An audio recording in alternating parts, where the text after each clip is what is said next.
Just ahead on American Black Journal, the Detroit Police Athletic League is getting ready to break ground at the site of former Tiger Stadium. We'll get the details on this exciting new project. Plus, we're going to tell you where entrepreneurs can get some practical advice on starting and growing their businesses. Don't go away.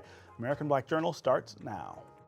At DTE Energy, we believe that we have a greater responsibility. We believe that being part of a community means being involved in the fabric of that community, investing time, effort, and resources in the communities we serve. DTE Energy Foundation is a proud sponsor of American Black Journal.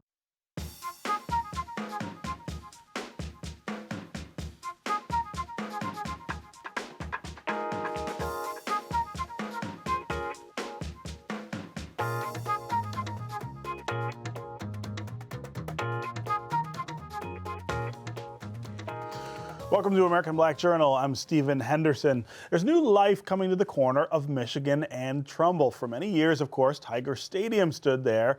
Now the Detroit Police Athletic League, known as PAL, is going to transform the site into a youth sports complex and headquarters for the organization. The groundbreaking for the project takes place later this month. The new facility is going to honor the history of the site to allow PAL to serve more Detroit children. In order to redevelop the land, the nonprofit raised $12 million during its year-long Kids at the Corner campaign. The complex is scheduled to open next spring. Joining me now is the CEO of Detroit PAL, Tim Ritchie, along with Commander Todd Bettison of the Detroit Police Department. Welcome to American Black Journal. You're welcome. Thanks for having us. Yeah, so this is a super exciting project, bringing a whole new piece of life to that corner that, those of us who grew up here remember well as where the Tigers played.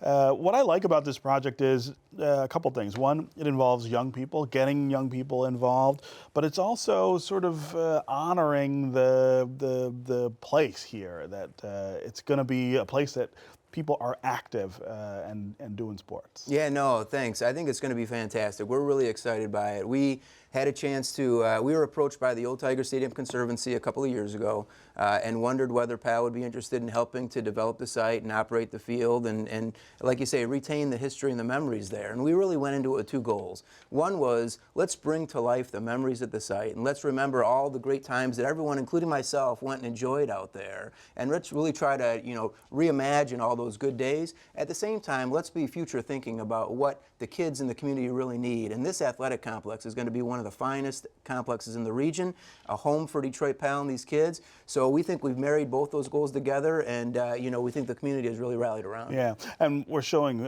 photos there on the screen of what's going to happen there. This is going to be a baseball diamond first and foremost, correct? Yeah, absolutely. Well, it's going to retain the original dimensions, which I think is important. So again, trying to retain as much of the history and memories as we can. Same orientation, home plate's where home plate has always been, flagpole still there, same, dimensions, right field, left field, center field, certainly for baseball. But as you know, PAL programs lots of different sports, so it'll be a site that we'll play contact football at. We're going to play soccer there. We're going to have lacrosse camps out there, cheer competitions, movie nights. It'll be a really central hub for Corktown, a home for Detroit PAL, with teaming with activities. Yeah. Growing up here in the 70s and 80s, I remember PAL being a big part of being a kid in the city, and it seemed like for a while we sort of had a lull there, but it's sort of roaring back. Well, absolutely. Chief Craig is definitely committed. Matter of fact, Chief Craig used to play PAL sports when he was a child, and just committed and wanted to understand and relay the message to the community that the Detroit Police Department and PAL is one. Police Athletic League. My daughter asked me before, like, Daddy, why are you so interested in PAL? What do the police have to do with PAL? I said, let's talk about this. Police Athletic League, not just be a PAL. So we're 100% committed. We have a program called Team Up, and we're putting more officers to actually be assistant coaches to mentor the kids, and it's helping with the public trust and community relations, because everybody can kind of gravitate towards sports. Yeah. And that's a way to really just break down barriers, and not only with the kids, the youth, but with their families. So it's working out great. Well, and that's a great way to introduce young people to the concept of police, as opposed to maybe if they get into trouble, if they know someone who gets into trouble, the police officer is my coach. The police officer is helping out with my team. That changes the whole frame in which you start thinking of it. Absolutely. Absolutely, and it benefits the officers as well, because oftentimes officers can see where they're dealing with children or young folks in a context of some type of bad situation,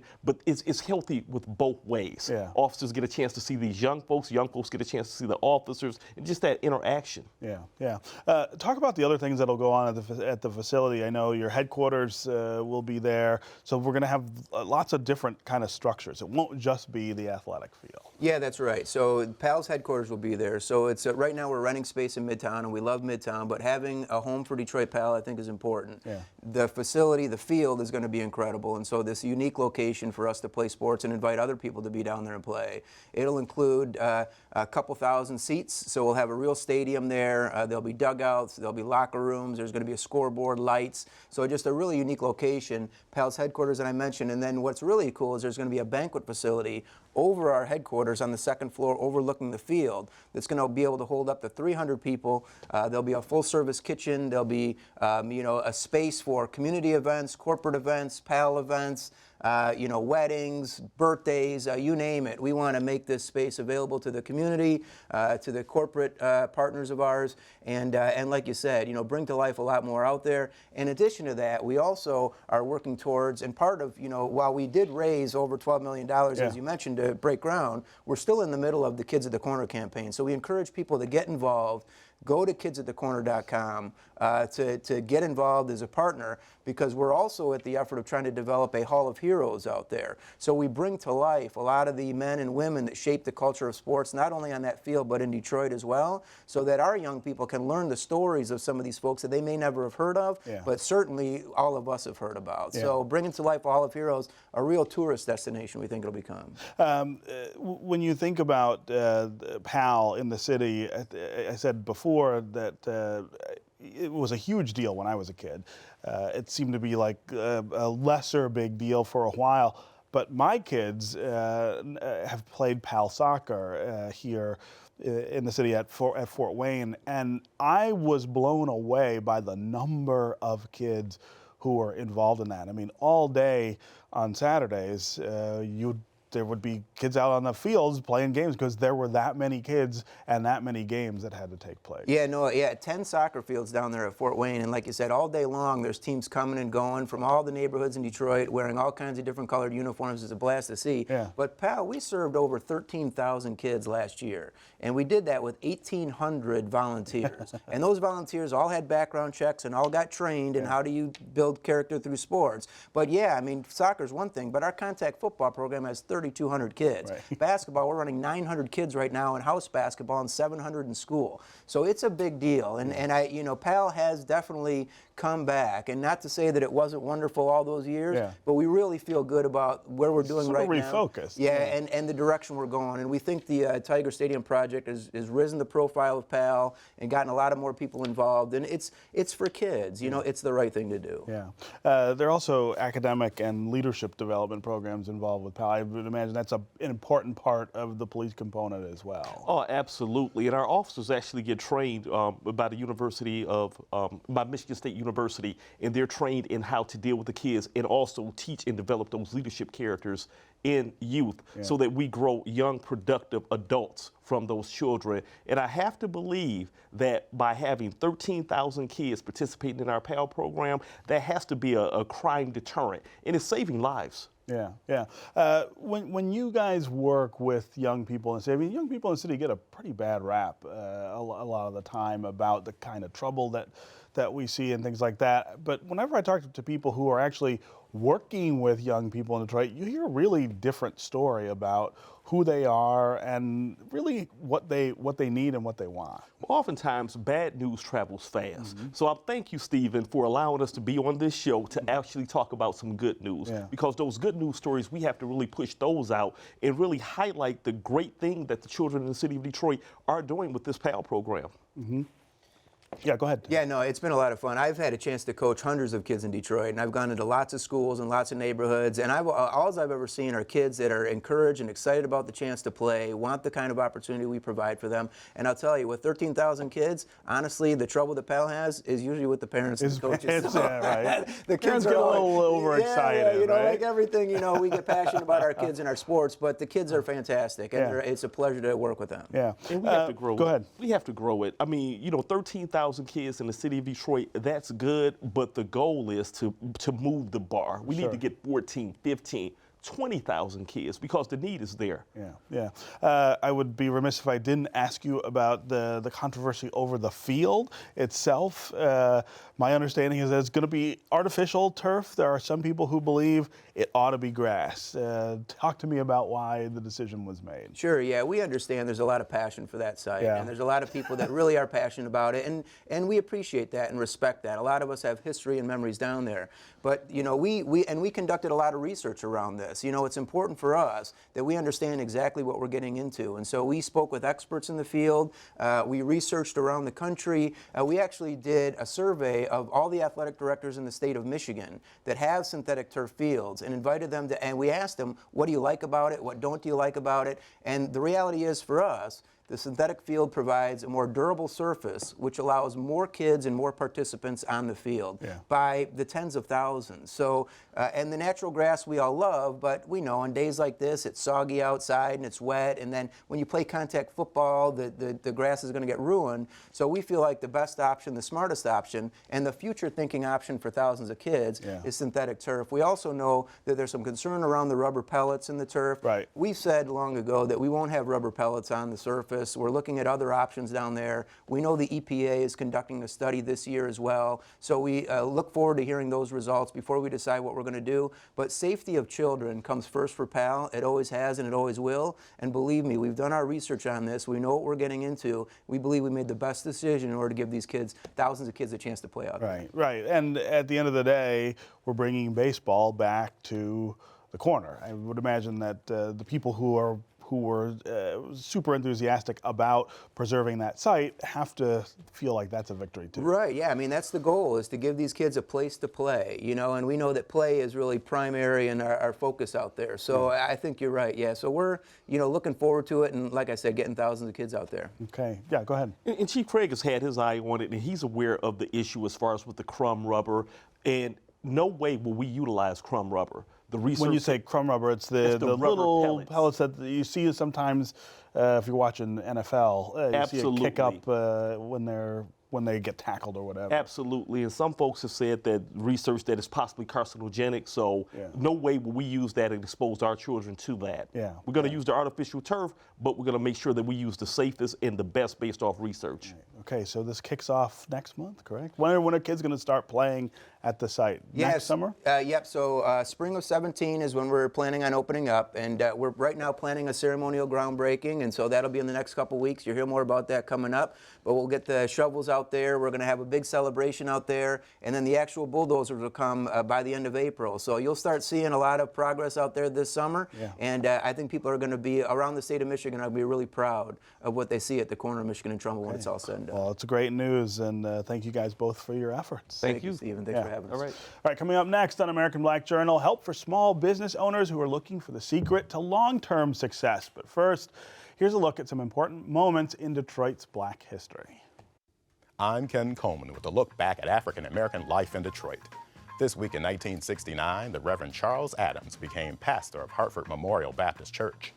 In 1966, Northern High School students staged a walkout after complaints of racial discriminatory practices. And in 1964, the Supremes recorded Where Did Our Love Go?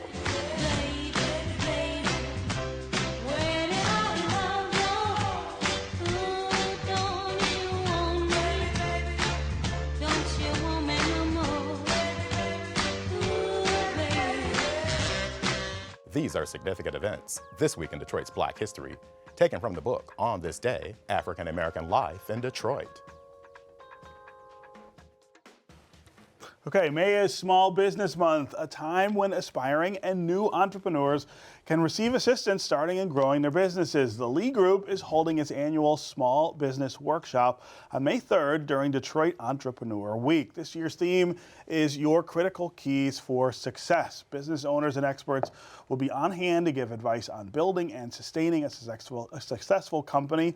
Joining me now is the president and CEO of the Lee Group, Mark Lee, along with Tanya Rose, who's Assistant Vice President of Community Development at Fifth Third Bank, which is the presenting sponsor for the event. Thanks for being here. Thanks for having us. All right, third annual conference. Talk about what this year is different or notable. Yeah, thank you for having me. Appreciate the opportunity. Appreciate Fifth Third's support as well. What's different this year? What's notable about it?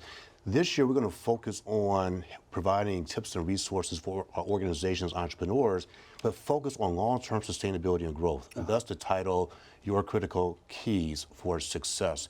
Detroit is hot. Over the last 12 months, we've had a lot of businesses open in the city of Detroit, but it's one thing to open a business, but the other thing is to make sure keep it it's open, going to be around.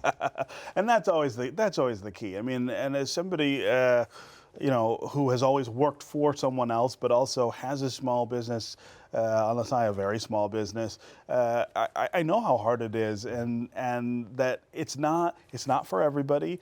And you increase your chances of success by understanding what those challenges are before you start. And that's the purpose of this workshop, Stephen. We're going to have experts, we're going to have panelists, we're going to have workshop discussions, business leaders from across the city of Detroit who will provide ideas, provide you with resources to help you to be successful long term. How can we take a challenge and turn it into an opportunity so that we can be here in 5 years? Yeah, and Fifth Third's interest in this is pretty important as well. I would imagine you guys deal with a lot of the people who are starting off their business and want to be successful and need access to capital, which is a huge part of it.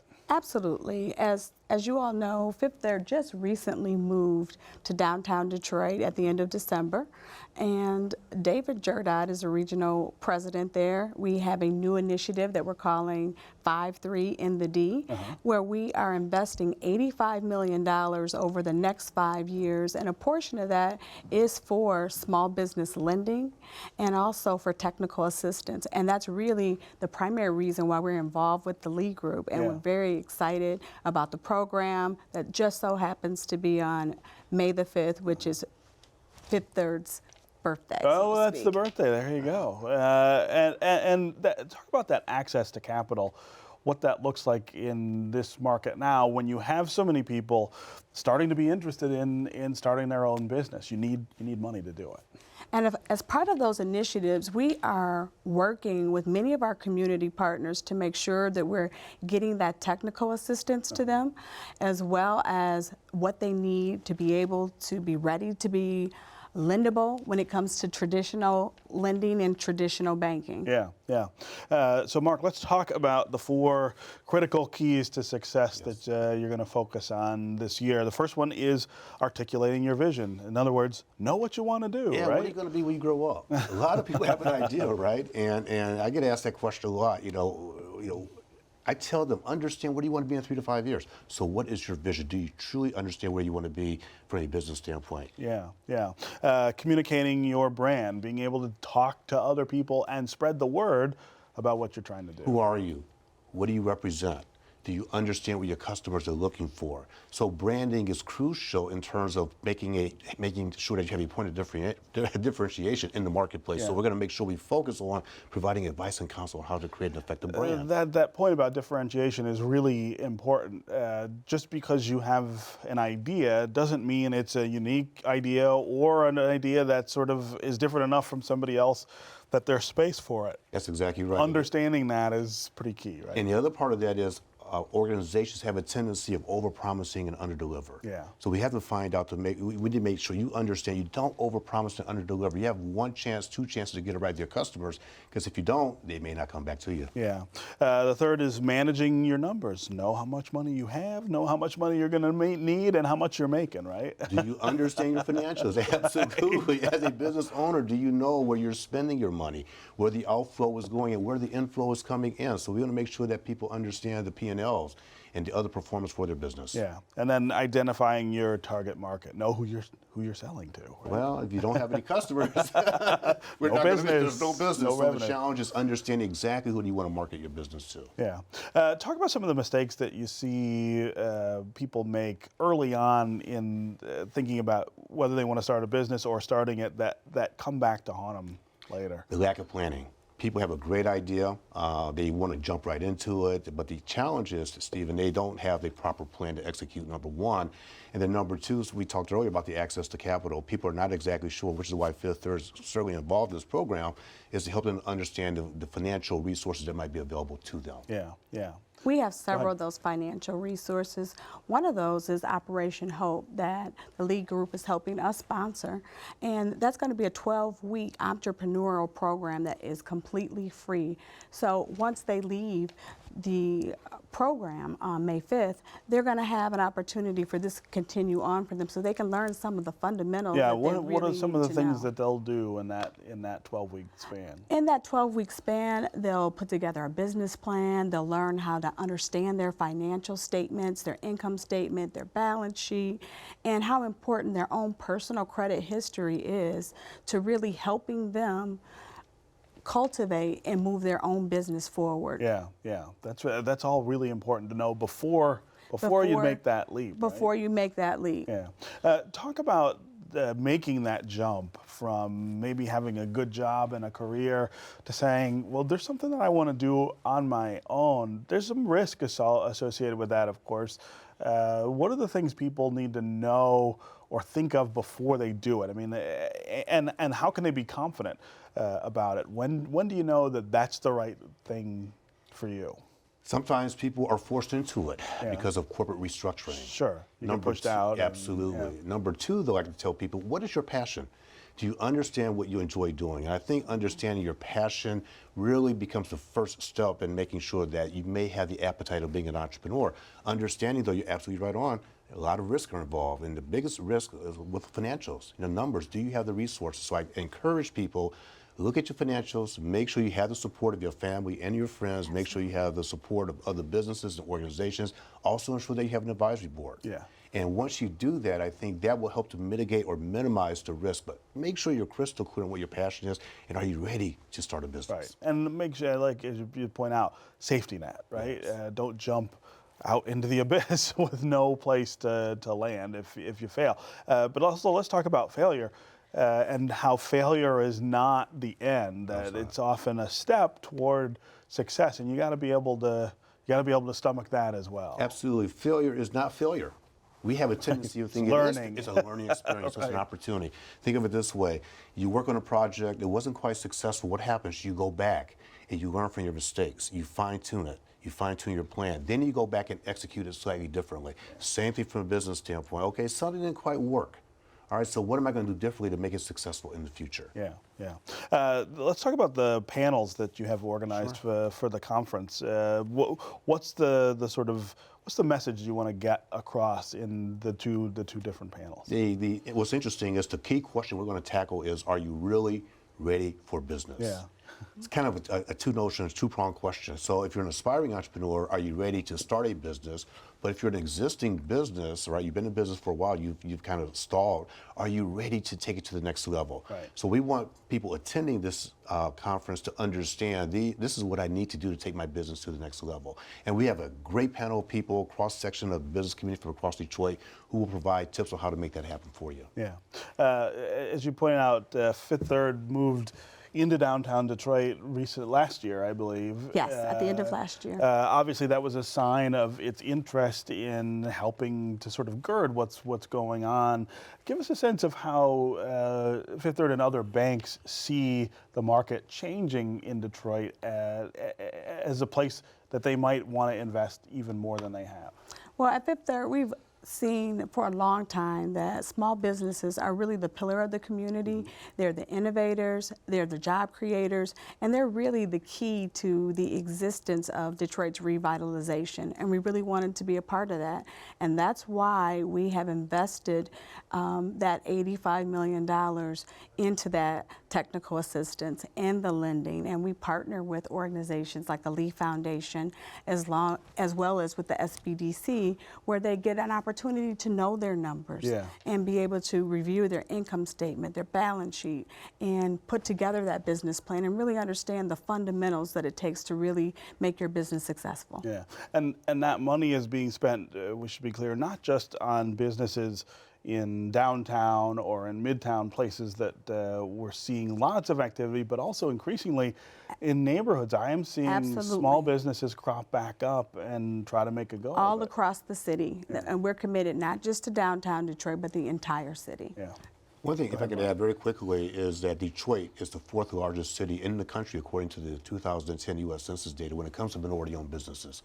Over 32,000 businesses in the city, not the metropolitan area, in the city of Detroit. So think about the economic impact that has on the city from an employment standpoint. If you assume 3 to 5 people are being employed, you can over 100,000 jobs out there being filled. Right, right. Talk quickly about where people can sort of find out how to participate. Thank you for that. I appreciate that. There's a website. Please go to leegroupinnovation.com. That's leegroupinnovation.com and click on Small Business Workshop. All the information is there, including speakers, the panelists, and how to register. Okay. Well, congratulations on your 3rd annual conference. Thank you. I appreciate Thanks for being here. And we're very excited to be a part of it. Yeah, no, thank you for sponsoring him. Yeah. That's our program for today. Thanks for watching. You can get more information about our guests at AmericanBlackJournal.org. And as always, you can connect with us on Facebook and on Twitter. Plus, you can hear our program on 1019 WDET FM. We'll see you next time on American Black Journal.